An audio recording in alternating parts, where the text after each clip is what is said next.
A warm welcome, everyone. I'm Lady Flame, and today we're back to my dear Hatchet Man, and we were promised a lake date. No, we weren't. I promised it to you. And now I remember the anime where this pose is from. It's from Osamatsu-san. It's such a funny anime. It's completely unhinged, out of its mind, craziness with 6 twins that want to just waste away. It's funny, trust me. But where were we? Here, at the lake. Let's go. We kept walking for a few minutes, our bag of snacks almost emptied. Tragedy. The only thing left was the wrappers and packaging. Oh dear. We seemed to have lost track of the time. And I finally began to notice the sun was about to set. Oh no. It was really quiet, and only the occasional rustling of the leaves from the trees and the rush of the water growing louder. Martian Lake? I noticed seeing a rather silly looking sign of an alien. During my short time here, I never visited the lake, but it was the first thing you will see when driving here. The crystal blue water and soft sand that almost looked pink thanks to the sunset caught my eye. Why did they name it that? There was a bit of silence, and I looked over to Alan, who seemed distracted. He was hunched over the sand. He seemed to be looking for something. For what I've heard, back in the 60s, people allegedly saw an alien walking around here. In a blink of an eye, the alien ran into the woods and was never seen since. Sounds like a typical Doomsbury legend. Do you believe the story? Alan stood up straight again, picking up a rock and observing it. He simply shrugged my question. If you're living here, I will believe almost anything. So you have seen some things? Gosh, you could say that. Alan tosses the stone up a couple of times in the air before flinging it across the lake. My eyes follow it, and to my astonishment, the stone skips across the water with accelerating speed, never stopping. I squint my eyes the further and further it got until it was nothing more than a speck. Damn, this dude is strong! He knows how to throw a rock. Then it was gone. Alan let out a satisfied hum, and my mouth hung open in astonishment.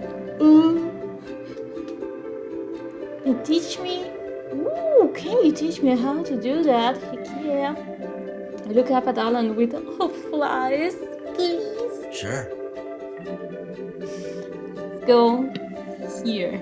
Alan approaches me, picking up a random stone as he did, examine it, throwing it over in his hand.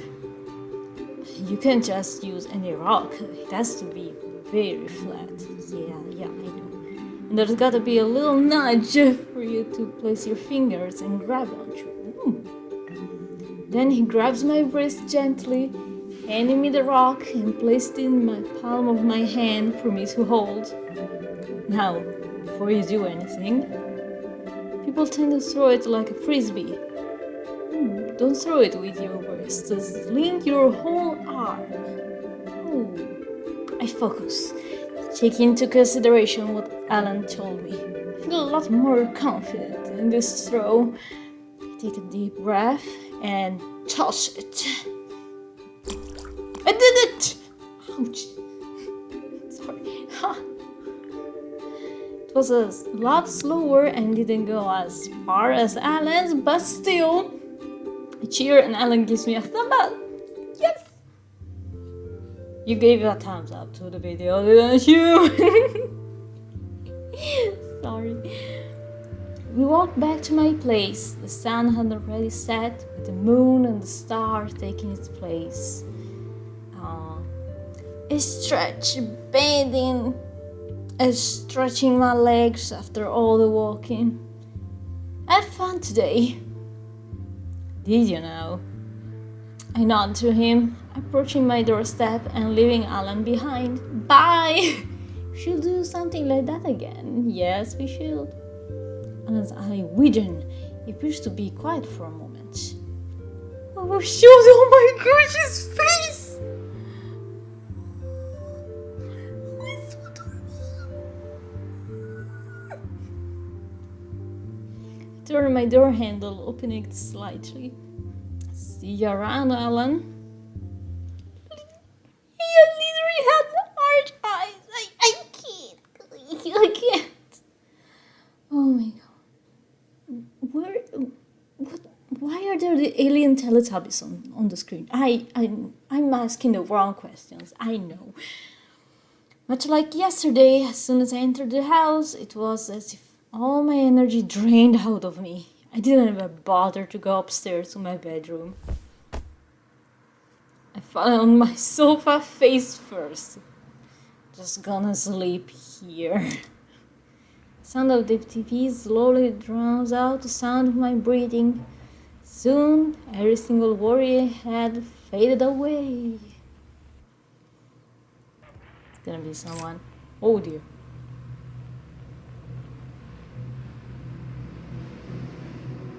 Day 2. Oh no. Huh? Oh. I could have sworn I heard the door. Me too, girl. Me too. Holy moly. My head was pounding from the intensity. What a way to start the morning. Got to stop waking up like this in a cold sweat. What's up with me lately? Nightmares, maybe? Check messages? Yeah.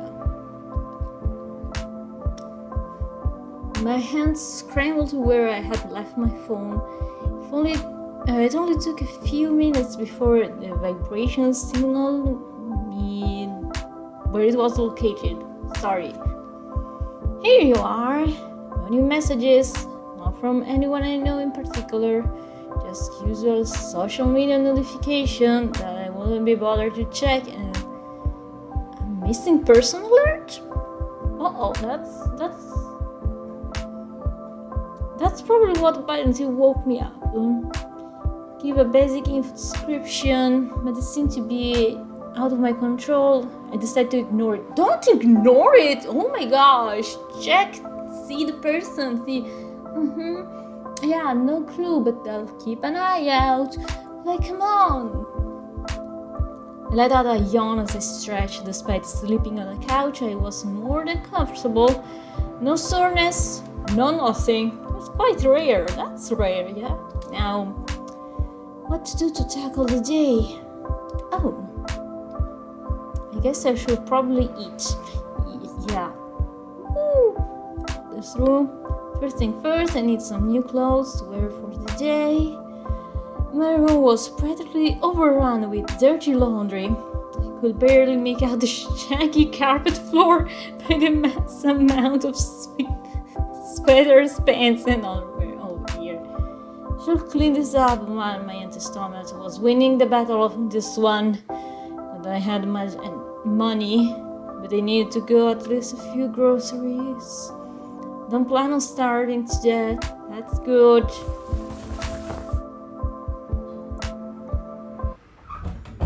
It was a little earlier than I expected to get out. It was the earliest I'd gotten up in a while. Not since my first few days living alone.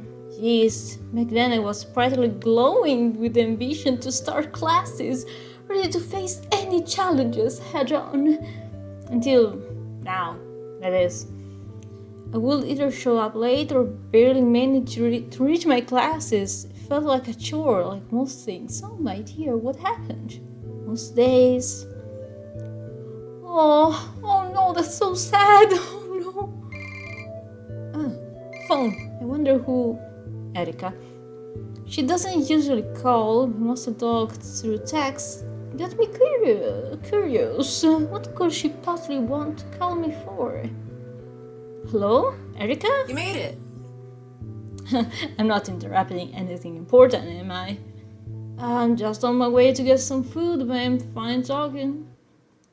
The reason you called me? Not to be rude or anything, but just I was only met with silence, but I could vaguely hear Erica make some sort of noise, like she was deep in thought. Girl, are you free later? I guess. You guess. Yeah, it depends. What do you want? I roll my eyes. Play with Sass. I'm nervous with Sass. Let's go with Sass.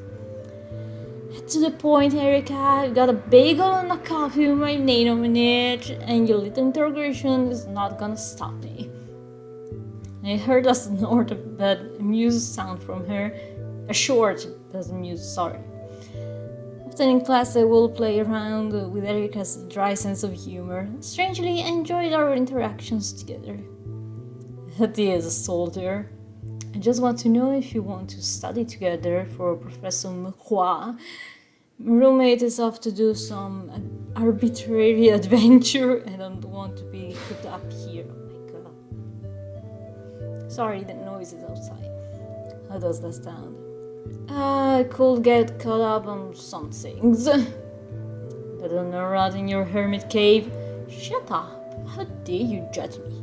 I sigh. Erica was, unfortunately, sort of aware of my situation. She has this almost supernatural sixth sense of being able to read other people. Fantastic. You wound me, Erica. I'll meet you at the park. With that, we both hang up. I guess those are my plans for today. Continue to walk, taking the opportunity to make a mental grocery list. Could pick up the faint sound of chopping. It's our boy chopping wood. It must have been Alan. Let's go, Alan. I followed the sound where it led me. Not too far from the small neighborhood of the college dorms.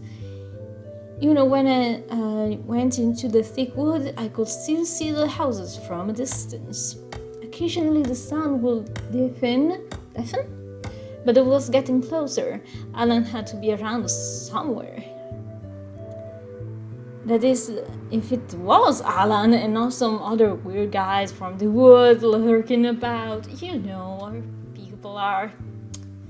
I snorted out through my nose at the laughable idea. Like someone else is chopping wood in the woods. Yeah, people do that. It only took a few moments of walking and I was able to spot a familiar wild man from the woods. Oh, do I? What a pleasant surprise. I can't help yourself but go in the woods, huh? Just as surprised as you are, Alan. I just followed the sound of chopping wood and I figured it was you. Could see beads of sweat slowly falling off Alan's temple. It's freaking hot in here too, Alan, don't worry. There's a bunch of small pieces of wood scattered around him. He dropped his hatchet to the ground and dusted himself off any remaining wood chips. Just gathering firewood. It was starting to get cold in my cabin, and I used it for my last batch last night after I dropped you off. Don't look so sad, baby. A fireplace in a cabin in the woods sounds like you're living the dream. Alan's hands went to the back of his neck as he laughed. Far from it, but it took a second to pause. A huge gust of wind blew away some leaves, dancing along with the rustling of the branches from the trees. A short, cold breeze hit us by surprise. It's nice most of the time. Oh, you're the type to say you are one with nature, huh? Is that really a bad thing? I get to feed the raccoons from my trash. The trash pans. No. I can't imagine what else I do on a Wednesday night. They're like my pets. Raccoons? Alan, that's how you get your face scratched. Alan flashed me a smile, not speaking, but proceeded to point to both his cheeks as if he was showing off them proudly like badges of honor. Don't tell me. Rocky and Horde can be quite a handful. It was all my fault, though. I was being a little pushy with them. Bro, no! That's how you get some illness and some bad stuff. And you know you can't. You name them? Girl, that's not the point. I like giving them names. Alan, you are adorable, but oh my gosh, you need to learn about, survival and how to not die. No survival instinct whatsoever. I understand, but bro. Okay, so there were multiple animals included. Should meet them. They're cute little guys. I'm sure. I think I'll pass. I'd be happy to meet them. No, I want to make him happy. I want to make him happy. As long as I can live with a full set of eyes, nose, and mouth by the end of it. This little face again. I'm sure they won't even touch a single hair of that head of yours, though. I simply shook my head. The idea of raccoons sounded cute, but I know not to mess with the wildlife. Yeah. That's still very dangerous, Alan. Alan's expression seemed like that of an innocent kid who had no idea what he did was wrong. Hey, I'm still alive. Besides, you should have gotten the hint that disregarding most things. You didn't complain about living so dangerously when I stole that chocolate. He has a point. He has a point. Hey, don't drag me into that. You stole that chocolate. Also, stealing chocolate and getting too close to dangerous animals. It's two different things, bro.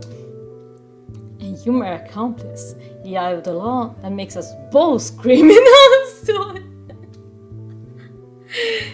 arrest me, officer! To use my cellmate. That way it would be easier to break out of prison. I love the sense of humor of this game. Alan laughed at my jailmate escapist plan. Sounds perfect. I wouldn't mind you being my partner in crime. I can pick the lock for us. Okay, prison architect. It's on my Steam list. Of course, you know how to pick locks. Continue to play around back and forth. It took nearly a solid minute for it to die down until we were left with a small, awkward silence, but smiling at each other nonetheless.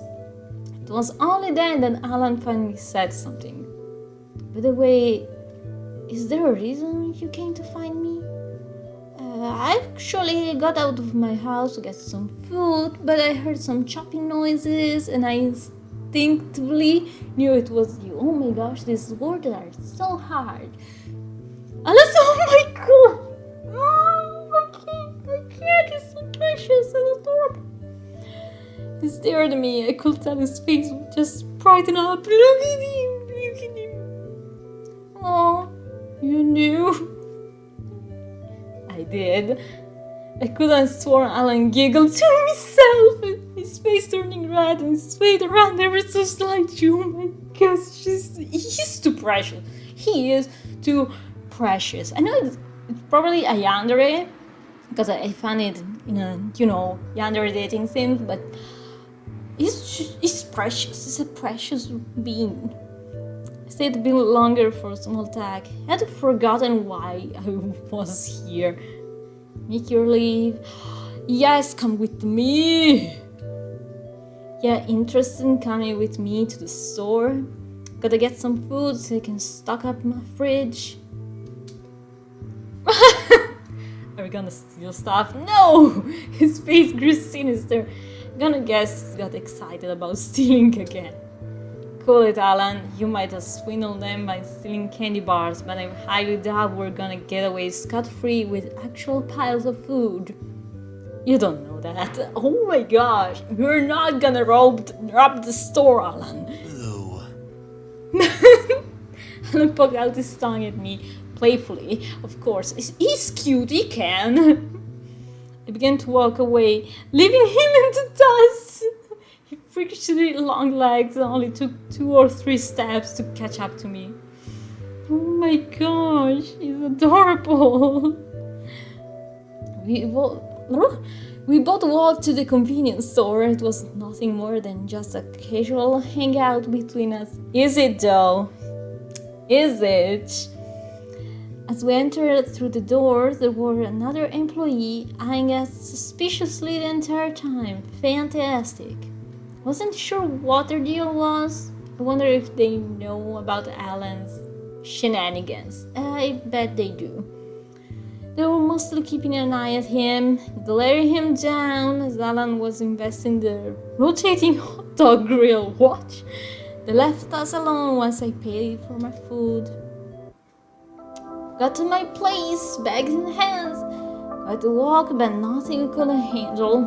Doonesbury was ideal to walk around and go to places that were easily accessible. The perks of a small town, everyone. This day fall was the best time to be here in this little town. I can already see some bright yellow and orange leaves cascading down from the trees before resting on the ground. And this game is so poetic when it describes stuff. Oh my gosh. It was pleasant to see the season change right before your eyes as time swiftly went by. That feels rightly right. Maybe I'm wrong. Alan was right behind me. He awkwardly stood at the store step. His lips were pulled into a thin line as he seemed hesitant to enter. Oh, baby! Don't be shy. Come on in. Oh, baby! I beckoned him to take the first step. It was like trying to let in a cautious, stray animal, lost and confused. Oh my gosh. Alan finally stepped in. The creaky floorboards of the house releasing a soft groan under him. Alan seemed to settle himself immediately, heading to the kitchen first before I could even tell him where it was. That's suspicious. I guess he was as hungry as I was. Yeah, this place is older than the town itself, but hey, it's home now. I don't mind. You work with what you got. True. How do you know where the kitchen was? Did you smell it? I dropped the bags of food on the counter and Alan followed suit. I rummaged through, taking out the key ingredients to make breakfast. Or brunch by technicality now. Brunch is good. I was surprised how much food was taken out of the bags. I didn't realize that my eyes are bigger than my stomach. Shopping hungry isn't really the best idea first things in the morning. Never shop when hungry. You'll buy so much stuff. Especially when you haven't eaten in a while. So, what are you in the mood for? Pancake, breakfast, burrito, eggs in a basket? I don't know what eggs in a basket is, but it sounds delicious. Sounds good to me. Pete took me to the fridge, prying open the door, still struggling with the stubborn handle. Managed to do it, thankfully. Turned my back to then get anything else I needed for our breakfast. Could hear some shuffling from behind me, followed by Alan positioning himself next to me. Let me help you there, Dwight. I just started by how close it was. He's right there. What do you mean you got startled? I nodded as he settled in. You know how to cook, Alan? Why are you surprised? Yes. Yeah, actually, I don't really eat or make much food at home, but breakfast was always my specialty. Why does everyone have trouble with food in this game? Alan turned up the heat from the stove and placed a pan on the top. He extended his hand out and I proceeded to give him the ingredients for our eggs. I could use the type of teamwork around. Specialty, huh? Am I in the presence of the finest breakfast chef in town? Well, I learned from one of the best type of teachers. Oh, and what would that be? I wouldn't want to bore you with that. Spill the beans! I let out a find the noise, placing a hand on my chest in a dramatic fashion. You're not going to tell me? Come on, you can't just say that and not expect me to be intrigued. It's not gonna tell me. That's something that I noticed. Alan seems to know a lot more about me than I do of him. Let's chat. We can chat. Being mysterious all of a sudden. I kept quipped, crossing my arms across my chest while Alan kept silent. I caught wind of a frown on his face. Oh no, I picked the wrong thing. I'm sorry. It's feared I might have touched something sensitive that Alan doesn't want to talk about. Maybe I should lay off of him. The familiar voice of Alan interrupts my thoughts. He was leaning in closer by a second. I could practically feel his breath on my face. Practically inches away. Was getting closer. Kiss him! Kiss! Yes! Yes! Kiss! I pressed my lips to his and he leaned in. Ah, yes, mission accomplished. Alan seemed like he had been longing for it. His hands raised to my cheeks, craving more. He was nearly devouring my face. Getting hard to breathe. I tried to pull my lips away just for a moment to catch my breath. Stop it a second. Oh, he smashed his lips again. Bro, I need to breathe. Began to shudder. My hands made their way to his chest. It was a pathetic attempt to try and pray him away. The kiss was magnetic and I only wanted more. You need to breathe though. Ah, it's so cute. Okay, who knew Alan could take my breath away? Was that good? Baby, adorable, yes. He only let out a pretty short laugh. I hope this doesn't go in weird places. I think you're rather greedy. Alan thumb ran across my cheek affectionately. His touch felt warm and comforting. But I think I could also get used to this too. Damn. Oh baby, look at his face. There was a pause of silence between us, but the sound of my heart beating against my chest rose through my ears. I couldn't read Alan's expression, his eyes only staring into mine. What could he be thinking about? I think we should eat now. We don't want the food to get cold. I awkwardly said. Right thing? Within Alan's arms to the counter. And I'm sorry I didn't mention this sooner, but I have to meet up with a friend later. Oh gosh, it's gonna be angry. Oh! Alan's face seemed to fall. All the joy and positivity now sucked out of him. You can come if you want. I'm sure Erica wouldn't mind. His face didn't seem to change expression. Not even a light twitch. Erica, he mumbles under his breath, carefully considering the invite. If you don't want to, that's okay. No, I'm going. I blinked at him. Well, if you're sure. Alan smiled at me as I grabbed our plates. That was a little strange for him. I hope I didn't make him feel obligated to come with me. Oh, girl. Okay, we're gonna stop here. We're gonna stop right here. We're gonna leave the cliffhanger for next time because, oh my gosh, this episode was so cute. Oh my gosh, it's a kiss. Okay, the art, it's so cute. It's so cute. Okay, I love it. I love the art style. I love the humor. I am having fun playing this game. I hope you guys are having fun watching me. And until next time, bye.